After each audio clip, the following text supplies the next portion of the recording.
leave for greener pastures to pursue a ring, traitor. But when a championship is out of reach, are players supposed to give up the chance at a title in order to remain loyal to a franchise? As the conference finals arrived, there are three NBA stars that at one point in their careers left teams to pursue championships: LeBron James, Kevin Durant and Chris Paul.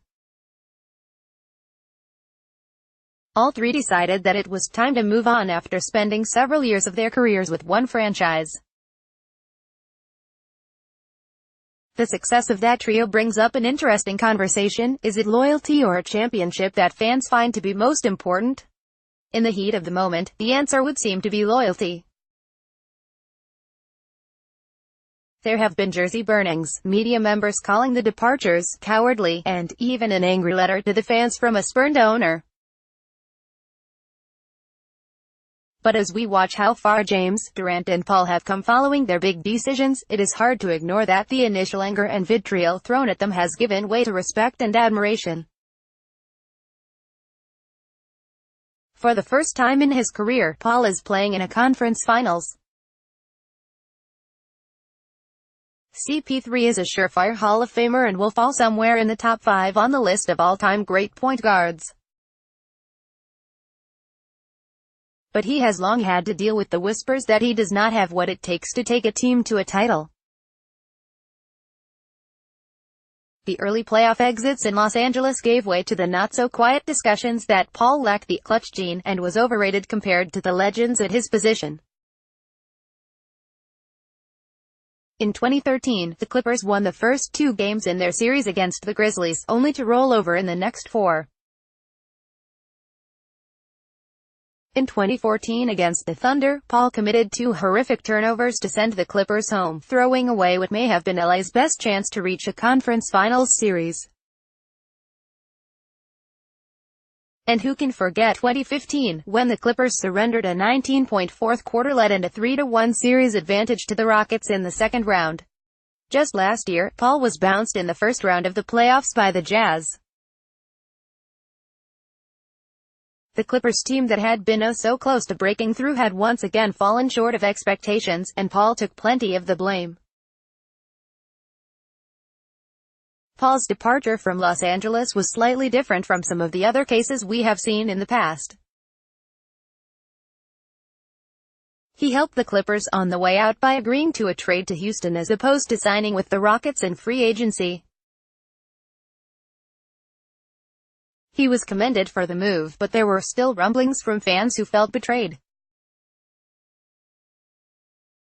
Paul is now being appreciated for his basketball genius, as he has helped lead the Rockets to 65 wins and the Western Conference's #1 seed. Shocker, playing alongside an annual MVP candidate in James Harden can add a few wins. Would he be spoken of in the same rarefied air if he stayed in Los Angeles and missed the conference finals yet again? James had the same issue in Cleveland. When he went on national television with the decision, and told the world he was prepared to take his talents to South Beach, the response was overwhelming. It was widely viewed as a betrayal of the organization and city that had helped raise James. However, what we did not realize at the time was that James had to make that move in order to fulfill the legacy he wanted to leave on the game. Now, James is viewed on the same level, or at least extremely close to, Michael Jordan. But would we feel the same way if he did not have 3 championships rings and 3 NBA Finals MVPs? If James decided to stay in Cleveland the first time, it is hard to believe that he would have found the same success as he did in Miami. And he would certainly not be in the same universe as Jordan. An objective look at his situation leads to the obvious conclusion: James made the right choice. The same can be said for Durant.